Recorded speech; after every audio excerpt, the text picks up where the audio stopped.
Every movie has random trivia. And here at Trivial Theater, I explore some of these movies and the random circumstances that make them the weird creations we love. Cooler than ice, more mysterious than the Wax Museum, able to eat killer donuts without breaking a sweat. Ah! Right. This week's movie takes us back to the 70s for a Superman ripoff of epic proportions. Get ready to go up, up and away with 1979's Supersonic Man. Nothing quite starts a superhero movie like an armored space dig, exposition, and a guy in a spangly Speedo. He's called into action to save Earth from a MacGuffin disguised as a death laser. After some more sound effects, his costume strobe effects into existence, and he flies! At safe speeds, towards Earth. Right away he runs into a classic superhero dilemma. What to do with his hands while he flies? On Earth, we run into a series of robberies involving a bunch of trendy terrorists, two guys in sparkly suits, and a truck that reminds me of how much Ohio keeps randomly popping up in my reviews. We get no dialogue, just jaunty music as Professor Morgan, whose hide-and-seek game is frankly garbage, gets an unorthodox facial and then is taken by this, thick robot. We get an evil laugh, complete with a bonus evil clap.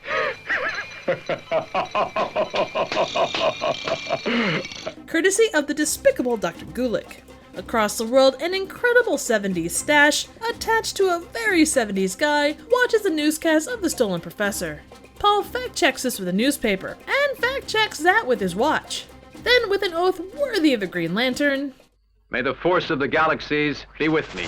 He uses his super sexy watch to transform into the mustacheless Supersonic Man. We get a rooftop pose, and then he leisurely flies to the rescue, drawing the attention of about 10 New Yorkers. Somewhere in the burbs, a hilarious anti-alcohol preacher continues his burbs-based ministry by reaching out to Professor Morgan's daughter, Patricia. She drives off just to be tailed by two intensely stealthy trackers. They discreetly chase her through the burbs and city and burbs again in no time flat. Of course, that is the typical New York City traffic experience. This bug sets a new land speed record and luckily just misses Supersonic Man holding up a steamroller. Her super savvy pursuers aren't so lucky, and the car explodes surprisingly easily.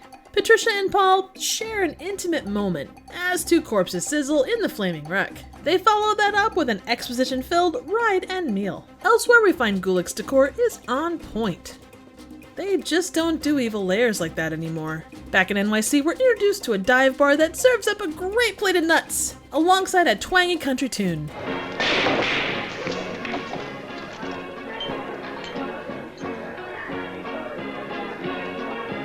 That very same twangy tune also accompanies an all-out bar brawl where glass is broken and pasta somehow assaults a bartender. Patricia is taken, but luckily Supersonic Man saves Patricia by turning this guy's gun into a banana. But then an evil robot blows shit up, and then blows even more shit up.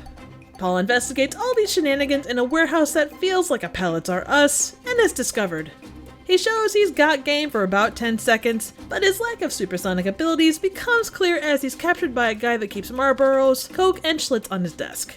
Paul is bagged up and thrown overboard, where he fights to get free before a shark that's clearly in the same waters tries to eat him. Supersonic Man blows out of the water and repels all the bullets as the henchmen flee to a handy sub. All the stuff that I just talked about somehow leads to a ship exploding. Supersonic Man still really doesn't know what to do with his hands as he flies away. Later at dinner, Paul finds a backseat drunk has finished off his champagne, so he goes to raid an Italian restaurant and traumatize a chef to refill his supply. As the couple dances, an evil robot lets himself in without knocking and has an explosive time. Paul and Patricia retreat to his place, and we find that in the 70s, a drink is all it took to take away the pain of having your house explode. On Isle de Evil, Gulick attempts to bring Professor Morgan to the dark side by surrounding him with pineapples. He manages to overcome temptation, but I'm not 100% sure how. I mean, pineapples are awesome! Supersonic Man finds Gulick's lair and burrows through the earth before he's smoked, boiled, frozen, and bombarded with sound. Wait. How did they know my secret technique for making the perfect burger? All it does is make Supersonic's theme song grow stronger. Gulick really likes to talk, but Morgan grows sick of it and dumps him from his chair. This leads to a knockdown drag-out fight filled with sparks and fire between Supersonic Man and the evil robot. Gulick takes off in a rocket and leaves his staff to die. What a little bitch. The island goes kaboom, and Supersonic Man goes into space, flying straight up the ship's ass and making it explode like 6 times.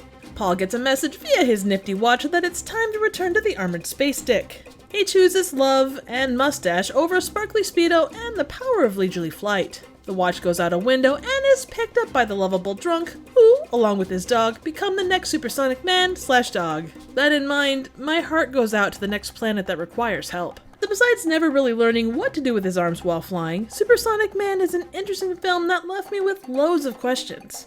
How can a movie with so much exposition still seem like a dialogue-light movie? Why the fuck is Old Susanna picked as a bar brawl song? And why can't Supersonic Man rock a mustache as well as his alter ego Paul?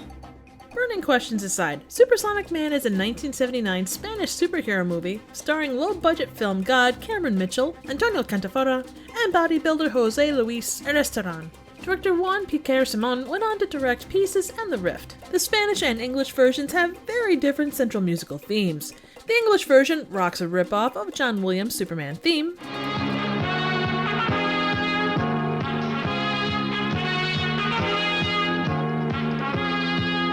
while the Spanish version uses an English disco anthem.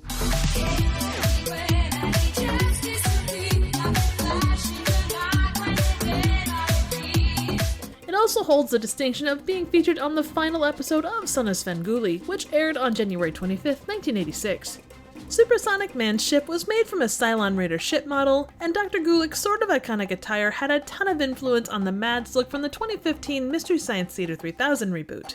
Obviously, this movie shares a ton with Superman, including a scene ripped right from the '78 Superman movie, which features our hero having to survive booby traps of extreme heat and cold. I really enjoy 70s superhero movies, and Supersonic Man rates pretty high among them.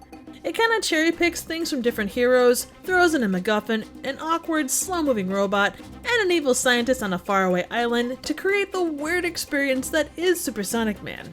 It honestly has a whiplash approach to action, going from long stretches of jaunty music where stuff just kinda happens in rapid succession, to massive loads of exposition. Somehow, despite all of this, the movie itself doesn't feel like 88 minutes. Obviously, Supersonic Man isn't a perfect movie. In fact, I think you could make a really good comparison between the movie and the wooden steamroller that's featured early on.